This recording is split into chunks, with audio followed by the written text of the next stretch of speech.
नहीं नहीं सरकार संपूर्ण भाव में धान संग्रह रे विफल होईची।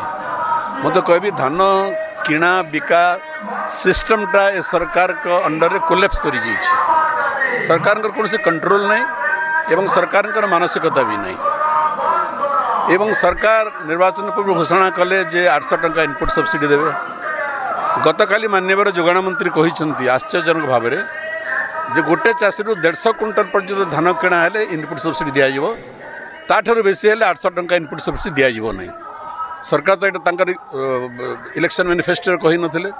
सरकार कहते चाषी को तार सबू धान 800 टंका इनपुट सब्सिडी दिज्व। हठात पुणी समरसेट मारे माकड़ची सरकार मारे। तेणु ए सरकार मानसिक अस्थिरतार एवं निष्पत्ति नेबार असामर्थ्यतार यहाँ हूँ ज्वलंत प्रमाण। एपरी आहरी अनेक प्रमाण अच्छी। आपड़ जी देखिए जे तुलनात्मक भाव में कहूली मोर सभा मोर भाषण में जे प्रति वर्ष धान संग्रह क्वांटिटी कमी कमी जाऊँगी। विजु जनता दल सरकार समय जी धान किणा जाऊला भारतीय जनता पार्टी सरकार आसला 24-25 मसीहा से कमीगला एवं बर्तमान आहरी सांघातिक भाव में कमी जाऊँगी। कहीं कमी सरकार केबे आत्मनिरीक्षण करिसंती? मते लगुच समस्या संपर्क में सरकार गंभीर नुहंती एवं समस्या समाधान करने सरकार कौन सीरियसनेस नहीं बा गंभीरता नहीं सरकार एवं हंतसंत होती चाषी कूल। तथ्य कहते 24 वर्ष शासन मध्य बीजेडी 78,000 कोटी टका मु तथ्य देकर कही मो विधानसभा भी कही जदि मुझे मिछ कहूँ सरकार तार प्रतिक्रिया व्यक्त करूँ।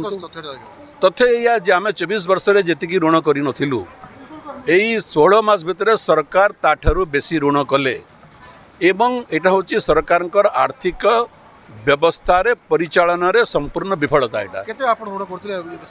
मुझे कहली मोर सभा आम जी ऋण करूँ 24 वर्ष भितर एवं आम सुध देवार प्रक्रिया भी आरंभ करूँ एवं आम ओपन मार्केट रु कम ऋण नौलु। आपड़ जानती ओपन मार्केट रु ऋण नेले तार सुध परिमाण बहुत बेसी। तेणु आम सचेतन भाव में ओपन मार्केट रु कम ऋण नौलु। ए सरकार दायित्वहीन भाव में ओपन मार्केट रु बेसी ऋण रोचंती जहाँफल ओडिशा राज्य को अधिक इंटरेस्ट सुध देवाक पड़ुची। सेटा भल आर्थिक परिचालन नुहे। सेटा